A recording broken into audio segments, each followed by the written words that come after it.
ಒಂದಿಷ್ಟು ಗೆಳೆಯರು ಹಡಗಿನಲ್ಲಿ ಪ್ರವಾಸ ಹೊರಟಿದ್ದರು. ಸಮುದ್ರದ ನಡುವೆ ಹಡಗು ಮುಳುಗಲಾರಂಭಿಸಿತು. ಎಲ್ಲರೂ ಮೃತಪಟ್ಟರು. ಒಬ್ಬ ಮಾತ್ರ ಅಕಸ್ಮಾತ್ತಾಗಿ ಸಿಕ್ಕ ಮರದ ಪೆಟ್ಟಿಗೆಯೊಂದನ್ನು ಹಿಡಿದುಕೊಂಡು ತೇಲಿ ಬಚಾವಾದ. ತೇಲುತ್ತಾ ಆ ಪೆಟ್ಟಿಗೆ ಅವನನ್ನು ಒಂದು ಪುಟ್ಟ ದ್ವೀಪಕ್ಕೆ ತಂದು ಹಾಕಿತು. ಸುತ್ತಮುತ್ತ ಕಣ್ಣು ಹರಿದ ಸಾಗರ. ಅಲ್ಲಿಯೇ ಇದ್ದ ಒಣಗಿದ ಹುಲ್ಲು, ಮರದ ಕೊಂಬೆ, ಎಲೆಗಳಿಂದ ಪುಟ್ಟ ಗುಡಿಸಲೊಂದನ್ನು ಕಟ್ಟಿಕೊಂಡು ಹಣ್ಣು ಹಂಪಲು ತಿಂದುಕೊಂಡು ಜೀವನ ನಡೆಸುತ್ತಿದ್ದ.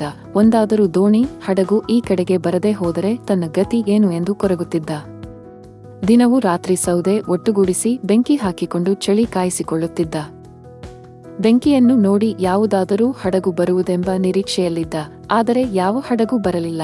ಒಂದು ತಡರಾತ್ರಿ ಎಚ್ಚರಾದಾಗ ನೋಡುತ್ತಾನೆ, ಗುಡಿಸಲಿಗೆ ಬೆಂಕಿಯ ಕಿಡಿ ಹಾರಿದೆ.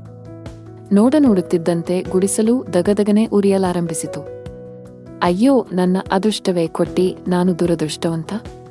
ನನ್ನ ಕುಟುಂಬ, ಸ್ನೇಹಿತರು, ಊರು ಎಲ್ಲರೂ ದೂರವಾದರು. ನನ್ನ ಈ ಪುಟ್ಟ ಗುಡಿಸಲು ಸುಟ್ಟು ಹೋಯಿತಲ್ಲ ಎಂದೆಲ್ಲ ಗೋಳಾಡಿದ. ಇನ್ನೇನು ಬೆಳಗಾಗುವುದಿತ್ತು. ಅಷ್ಟು ಹೊತ್ತಿಗೆ ಒಂದು ಹಡಗು ಅಲ್ಲಿಗೆ ಬಂತು.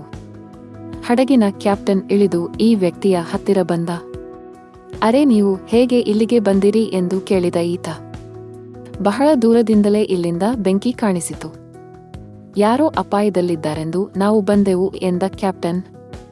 ಹರ್ಷದಿಂದ ಕಣ್ಣೀರು ಹಾಕುತ್ತ ಆತ ಎದೆಯ ಮೇಲೆ ಅಂಗೈ ಇಟ್ಟು ತಾನು ಈ ಹಿಂದೆ ಹಡಗು ಮುಳುಗಿದರೂ ಬಚಾವಾಗಿದ್ದಕ್ಕೆ, ಈಗ ಮತ್ತೆ ಅನಿರೀಕ್ಷಿತವಾಗಿ ಸಹಾಯ ಸಿಕ್ಕಿದ್ದಕ್ಕೆ ದೇವರಿಗೆ ಕೃತಜ್ಞತೆ ವ್ಯಕ್ತಪಡಿಸಿದ.